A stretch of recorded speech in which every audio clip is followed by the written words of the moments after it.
નમસ્કાર મિત્રો. એક પિતાએ મૃત્યુ પહેલાં દીકરા માટે માત્ર થોડા શબ્દો લખ્યા, પણ એ શબ્દોએ દીકરાની આખી જિંદગી બદલી નાખી. શું લખ્યું હતું?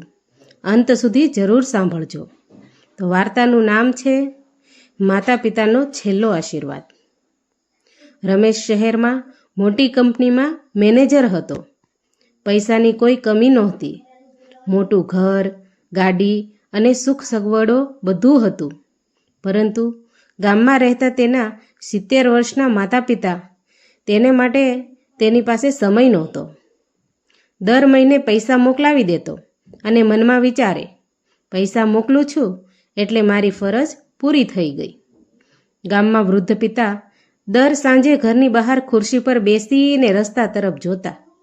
માતા રોજ રસોડામાં રમેશને ગમતી ખીચડી અને રોટલી બનાવતી.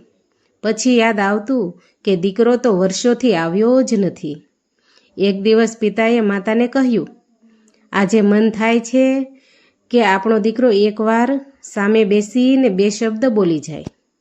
માતાની આંખોમાં આંસુ આવી ગયા. થોડા દિવસ પછી રમેશને ગામના પડોશીનો ફોન આવ્યો. તેણે કહ્યું, બેટા, તારા પિતાની તબિયત સારી નથી, શક્ય હોય તો એકવાર આવી જા.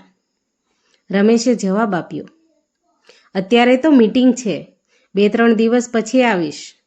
પણ કિસ્મત રાહ જોતી નહોતી.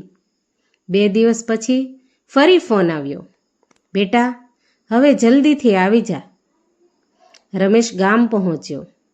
આખું ગામ ઘરની બહાર ઊભું હતું. અંદર ગયો તો પિતા શાંતિથી પડ્યા હતા. હવે તેઓ ક્યારેય બોલવાના નહોતા. માતા એક ખૂણામાં બેઠી બેઠી રડી રહી હતી. રમેશ પિતાના પગે પકડીને રડવા લાગ્યો. ઘરમાં એક નાનો ડબ્બો મળ્યો. તેમાં એક પત્ર હતો. પત્રમાં લખ્યું હતું કે, પ્રિય દીકરા, અમને તારાથી પૈસા નહીં, પણ તારો સમય જોઈતો હતો. જ્યારે તું નાનો હતો ત્યારે તું એકવાર હસે એ માટે અમે આખી રાત જાગતા. આજે અમે વૃદ્ધ થયા ત્યારે તું 1 કલાક પણ અમારી સાથે બેસી નહીં શક્યો. તું હંમેશા ખુશ રહેજે. આ જ આશીર્વાદ છે અમારા. આ વાંચીને રમેશ તો ધ્રુસકે રડવા લાગ્યો. તે દિવસથી તેણે નક્કી કર્યું કે હવે માતાને ક્યારેય એકલી નહીં છોડે. તે માતાને શહેર લઈ ગયો ને રોજ સવારે તેમની સાથે ચા પીવા બેસતો, વાતો કરતો અને સાંજે સાથે ફરવા જતો. એક દિવસ માતાએ કહ્યું, બેટા, આજે તારા પિતાજી હોત તો બહુ ખુશ થાત. રમેશની આંખોમાં તો ફરી આંસુ આવી ગયા. તે બોલ્યો, માં, મેં જીવનમાં ઘણું કમાણું, પણ સૌથી મોટું ધન તો તમારા અને પિતાજીના પ્રેમમાં જ હતું. એ સમજવામાં મને બહુ મોડું થઈ ગયું.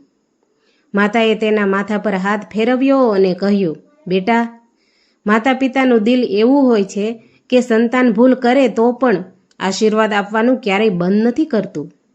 તે દિવસ પછી રમેશે પોતાના બાળકોને પણ શીખવ્યું કે જીવનમાં પૈસા ફરી કમાઈ શકાય, પરંતુ માતા પિતા સાથે પસાર કરવાની ક્ષણો પાછી ક્યારેય આવતી નથી. તો બોધ છે કે માતા પિતા આપણા જીવનના સૌથી મોટા આશીર્વાદ છે. તેઓ જીવતા હોય ત્યાં સુધી તેમને સમય, પ્રેમ અને સન્માન આપવું એ જ સાચી સેવા છે.